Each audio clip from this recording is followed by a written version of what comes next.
We are excited that you're with us. This is our third week of doing this. This is a new process for us and something that is new. We are here with Sophia Coon. Sophia was a member of our exchange team last year, and then also one of our board members on our board of directors for this year. So we're going to give a little bit of time and make sure that everyone gets on. So we are going to have a really cool announcement that's going to be happening here in a little bit. We're going to be talking about the raffle, and Josephine Phillips, who's our director of development here, is going to talk a little briefly on that. So we're just going to give a little bit of time, but something that I can talk about in the meantime is the exchange program. And one of the things that I wanted to update you all on is that we're still working through the process of the exchange program happening this summer. With COVID-19 shutting down many things this summer, we are still in the process of sort of identifying what is our plan of action in regards to the exchange program in 2020. We will have an update for you guys by next week officially on what the exchange program is going to be. As you can see, I'm wearing my Run for Dupree t-shirt from 2019. For all those who was able to be there and be able to see the Run for Dupree in 2019 and 2018, thank you. Unfortunately, we were not able to have the Run for Dupree this year. We were going to have it at Webster University in partnership with Webster University, but because of COVID-19, we had to cancel that. It was going to be on April 11th, so we just recently passed over it last weekend where it was supposed to be. Okay, I'm going to pass it over to Josephine really quick. To connect it with Run for Dupree, we still have to fundraise. We still have to find opportunities to support our exchange program, and the reason we do that is because we don't want there to be a financial barrier for any of our exchange team members to go on the exchange program. So all the money that we raise through Bridge Builders goes to directly support the exchange programs and the individuals who go on those programs. So I'm going to pass it over to Josephine really quick to talk about a new opportunity you all have. Okay, she wants to sit here. Hello friends, that was a really good place to sit. So I'm just going to tell you about a new opportunity we're doing through Bridge Builders to again promote local businesses and local artists and everything like that. We are announcing BBSTL raffles. So we're going to host an online raffle campaign to give a chance to local businesses again and local artists and other things like that, and some of our friends from Dupree to showcase some of their art and get it in you guys' hands and you guys' houses, because we've got some really cool stuff. So how to find out about it, so I'm going to show it on the screen right here, so Sophia's going to go away for a second. So just go ahead to bridgebuildersstl.org, this website right here, it'll pop up. This graphic is going to be the first thing you see, so you can click on this, enter for your chance to win this week's raffle item, and you can click right there on this week's raffle item, and you'll see this week we're actually raffling off one of Sophia Coon's, a print of her painting that she did, Blake Big Eagle, after last year's exchange program. You can win an 8x10 print. If you go to this link, the little button right here that says buy now, it's going to take you to our PayPal page, and you can enter as many times. So each entry, one entry is $5. And so right here it'll say one raffle entry is the item description, and it'll be $5, but you can buy however many you want. And so the raffle is going to be open all week until next week's Bridgecast. So probably right about 11 a.m. we're going to cut it. And all of the entries from this current week are going to go in, and we're going to draw live on camera for the winner for an 8x10 print of Sophia Coon's wonderful, beautiful painting. So yeah, again, just go to bridgebuildersstl.org, and you can direct yourself there through either the home page or under the programs tab. So yeah, beautiful painting by Sophia. And I'm going to let her talk for just a second about it, advertise her own work there, and I'll get Josh back. Yeah, so the print is actually of Blake. So that's a friend that I made on the exchange trip last summer. And he just really inspired me with his kind of philosophy of life. And I asked if it would be okay if I painted his portrait. And since then, we've kind of been in contact, and he's really happy with it. I'm really happy with it. This 8x10 print is really easy to frame, and it'll last forever. It's on archival paper with archival ink, so it's not going to get damaged easily. So yeah, donate to Bridge Builders. Thank you, Sophia. Yeah. I just wanted to talk about a little bit where your money will be going, and so I think Josephine did a really good job of introducing this idea of the raffle, and Sophia is a very talented artist.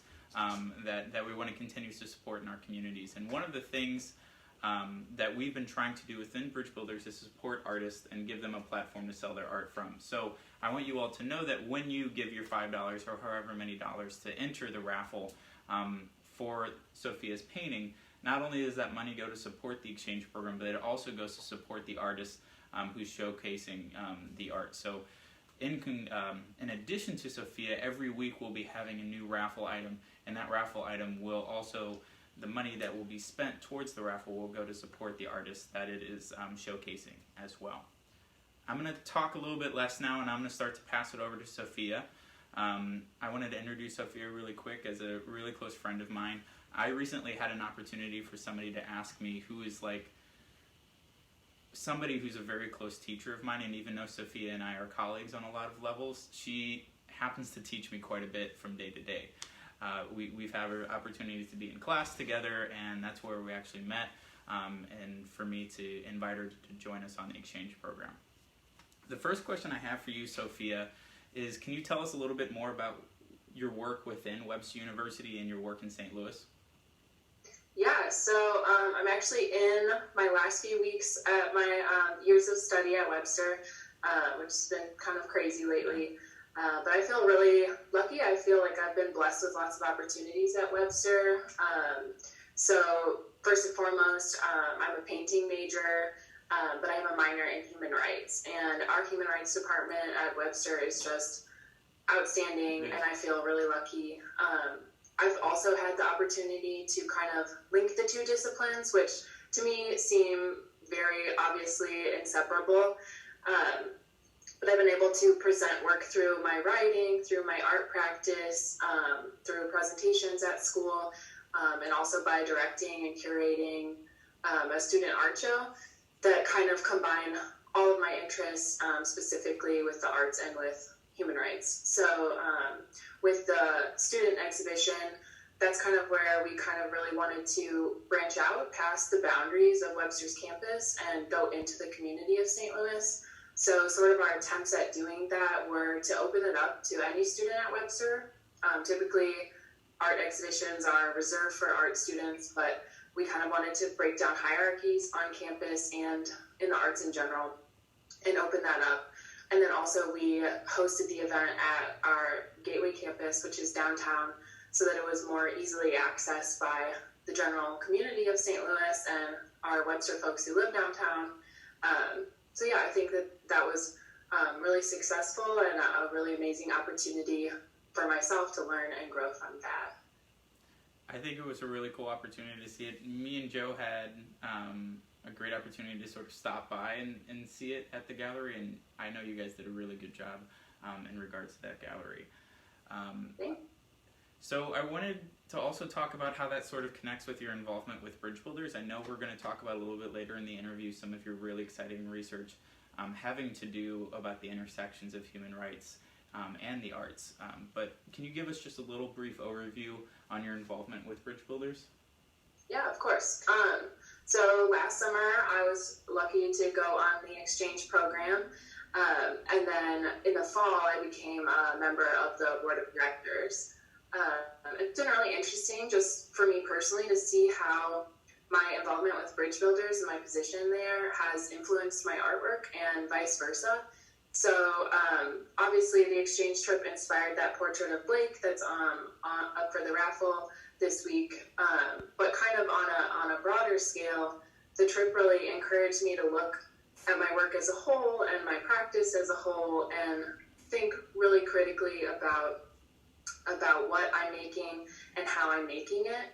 So for me, as an artist, the process of making is just as important, if not more important, than the end product of the work. And Bridge Builders, like my involvement with Bridge Builders and my study of ethics has really pushed me to be more critical of how I'm making. And then I think in turn it's also interesting to see how I learn from my art practice and then come and like apply that to our meetings as a board and to general things with Bridge Builders. I think they inform each other really well. I think so too, and I think one of the things that I've had an opportunity to learn quite a bit from you, both when we were on the exchange program together, but also in your involvement with the board afterwards, is seeing how there's just a different style of thinking in regards to your background in the arts and my background in philosophy. Even though that me and you have been in a couple of philosophy classes together, I can really see a difference in the way that the education is having in that importance of place-based learning and where we engage with our education. So you and I actually presented together, not at over the same subjects, but we presented back to back at the Research Across Disciplines conference at Webster University. Can you tell us a little bit about your research that you presented at that conference? Yeah, so the Research Across Disciplines conference is what it sounds like, Research Across Disciplines. So again, that was an opportunity for me to present on my ethics combined with my art practice and the study of human rights. So that was actually really highly influenced by the exchange program and then the general research on care ethics that I've been doing. And it's cool because my art practice and care ethics both emphasize the importance of evaluating and reevaluating work that you've done. So for me, it seemed obvious and essential that I practice the two together. Prior to studying ethics, I made work that was focused on social justice issues and human rights violations, but probably not in the most ethical way. I began to question was my art making an exploitation of people in certain situations, kind of under the guise or pretense of me just trying to bring awareness to the situation. So I was kind of grappling with that when I started being introduced to an ethics of care and started developing a better idea of how to make work responsibly. So one of the things that care ethics really highlights and emphasizes is the relationships, acknowledging relationships in context to specific time and location. So I realized that it was not appropriate for me to be making work about people and situations that I really didn't know very well, things that I hadn't experienced myself or knew someone that was going through something that I was making work about. And instead kind of focus on my inner circle and myself more than things that I was not accurately knowledgeable on. And then another emphasis of care ethics is listening to the needs of people as opposed to prescribing needs to people. Yeah. And then adapting to what they're telling you that they need. So for example, what my friend needs from me tomorrow is not going to be the same as what my friend needs from me today. And that's great. I think it's just my responsibility then to be okay with that and adapt and really respond accordingly to what my friend is saying that they're needing. So in art, I think as opposed to a one-on-one friendship relationship, it's more about the artist and their audience relationship, which can be difficult to navigate at times because the audience is so broad, and especially with Instagram and technology, you don't know who your audience might be. But I think it's always important to consider your audience and then adapt to what your audience is telling you so that you do as little harm to everyone as possible. And then along with that, I've really been pushed to explore my own context and really think about parts of my identity and parts of my background that in the past I've been reluctant to make work about just because, it's uncomfortable and it's I've doubted myself and my the importance of my voice in my story. But I think what I'm learning through care ethics is that people can relate on a universal level to specific situations. So talking about a specific situation is going to impact people more than talking about something on a broad scale in a general sense. But yeah, that's pretty much what I was presenting on at the Research Across Disciplines thing, kind of about how my work is evolving in tandem with my research into care ethics. And I think care ethics is something that's incredibly important because of how it interacts with bridge builders. And I know that me and you were back to back for one of the main reasons that I also emphasized heavy on care ethics in the work of place-based learning and bridge builders. So I know that sort of what we're trying to accomplish is the same idea of self-described needs that you are addressing in your art as well. I know that currently one of the things that we talked about was your senior thesis and how both feminist philosophy and the work of Nell Noddings and the ethics of care are interacting with your senior thesis as an art student at Webster. Can you talk to us a little bit more about your senior thesis and the things that you're struggling with and seeing to be incredibly successful with that work? Yeah, so the thesis is still in progress. It's like very much a rough outline at this point. But the point of the thesis is really to situate my work within the context of art history. So to me, feminist theory, feminist philosophy, and the ethics of care is really like at the center of my work. And this thesis has been turning into like a culmination of the research I've been doing throughout my college career at Webster. So I'm still working on making connections between like the theories and my work and the work of other artists. But recently, for my feminist philosophy class, I wrote a paper that sort of works to dismantle like the traditional canons of philosophy and of art, like simultaneously. But really, it could be applied to any discipline because wealthy, straight, white men are typically at the center of the conversation, controlling the canon. It was really important to me to notice like how many perspectives are left out when we take the canon so seriously in academics, and kind of on a more general level too.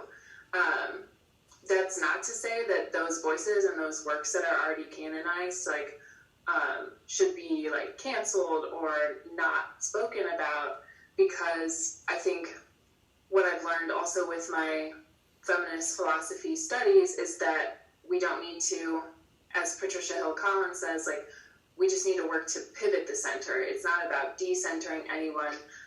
It's really about like sharing the conversation and saying, you know, I'm going to have this time to speak and share my voice and my perspective now, but I know that in the next conversation it's going to be someone else's voice, and we just continuously pivot. And then I think that that's also important just to highlight voices that have historically been silenced. So I think that that's important, like in the arts, in academia, but also when we talk about community building, to pivot the center and give each person their due time to share their perspectives.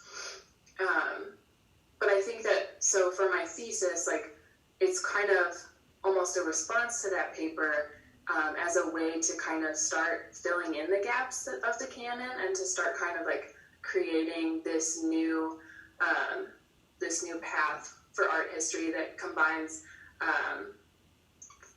feminist workers in different disciplines. So I'm highlighting feminist philosophers, feminist architects, feminist writers. I think it's important to like go outside the bounds of each discipline to really get a sense of feminist work like on a larger scale. Thank you.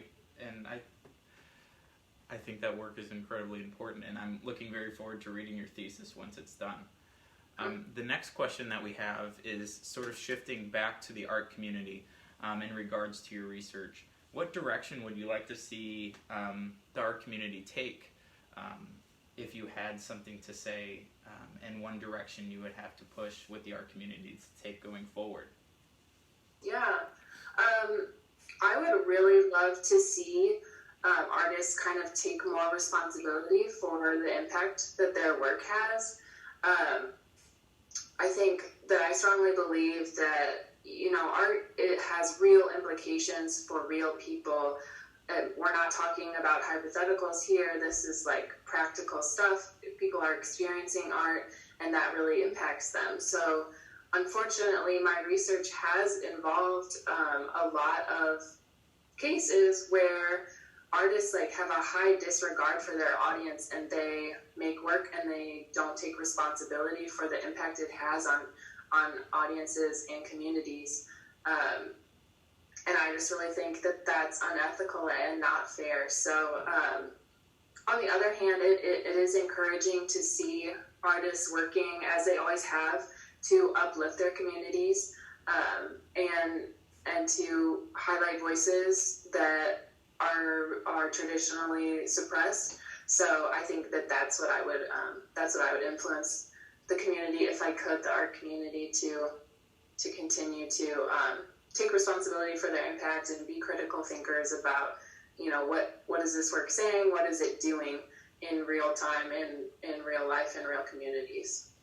And I think you already touched on our last question that we had, but I still wanted to ask it to see more of your wonderful thoughts on community building in connection with art. And so what do you think the role of art is within community building, and seeing how it structures communities and cultures and marginalized communities can rally around art, like when we were engaging with the Red Can Festival in Dupree, seeing how graffiti artists were expressing some really wonderful art from an indigenous perspective while we're in South Dakota. Yeah, the Red Can Festival was like by far my favorite activity that we did. It was amazing to just see artists from all over the country come together and, in solidarity and making work that touched everyone that was there. I think art is vital to community building. I also think back to our exchange trip. I think the night that we all agree, all of the exchange members agreed, impacted us the most, was the night that we kind of shared. We all did an art project separately with the same prompt, and then we came together and we shared our pieces with each other, and that really worked really well to break down the boundaries that we had, break down our walls. We all were super vulnerable in that meeting, and it really impacted us, and we all became way closer just by introducing art just a little bit. It wasn't a big serious project, it was just a small thing, but I think that really goes to show how powerful art can be, and it can be confrontational, and it can be really therapeutic. I think art gives voice to the parts of our brains that we can't express with words. So with art therapy, that's why art therapy works really well with children and people who've experienced trauma, or for some other reason have a difficult time expressing themselves verbally. Art can really tap into that part of the brain. So I know that from experience, it can be really difficult to feel like what you're making is worth it and impactful and really means anything at all. But if you take a step back, I think it's really easy to see and experience the power of art in communities and community building. I absolutely agree with you, Sophia, and I think that's why one of the focuses of trying to uplift artists within Bridge Builders is so important, because of continuing to see that community building brought through art, and the things that I've learned from my perspective about art within community building from you and from other artists that we've had the opportunity to work with, I think is very impactful. That's all the questions we have. Is there anything specifically that you'd like to share, or anything other on your mind that you'd like to share while you have this time on Bridgecast? Not necessarily. I would like to say how proud I am of Bridge Builders and everyone who teams up to work on Bridge Builders. I think we've grown a lot, and we're continuing to grow, and we're going in the right direction. So, yeah. You're wonderful. Thank you so much, Sophia. Again, we are starting the raffle now in regards to Sophia's painting of Blake Big Eagle. To support Sophia, to support Bridge Builders, to make sure exchange programs like the one that Sophia went on happen in the future. We need to make sure that we continue to support the community of Bridge Builders, so we can continue to offer the exchange program to team members both from St. Louis and from Dupree. So it's on our website right now. It's live. It's open. Right there on the home page. If you scroll down just once, you should be able to see it. So please go on our website, please do the raffle, and then we will pick a name out of a hat, quite literally on camera next week, and then we will mail that picture out to you, the painting of Blake Big Eagle that Sophia presented at the beginning of the live cast. Thank you again for joining us. Thank you again so much, Sophia, for joining us and sharing your wonderful thoughts. We will continue to work with Sophia, and I think that's one of the most important parts of Bridge Builders, is that it's not just a 2-week exchange program. We continue to try and build community after the exchange program is over, and that's one of the most wonderful parts about doing this work. So thank you again, Sophia. Thank you for those who are watching, and tune in again next week. We will be having Mallory from Dupree come and join us. I see that she's joined us on the live stream, and so I'm super excited to hear from her and about her perspective on going on the St. Louis Dupree Exchange program from the Dupree perspective. And we'll see you again next week. Thank you.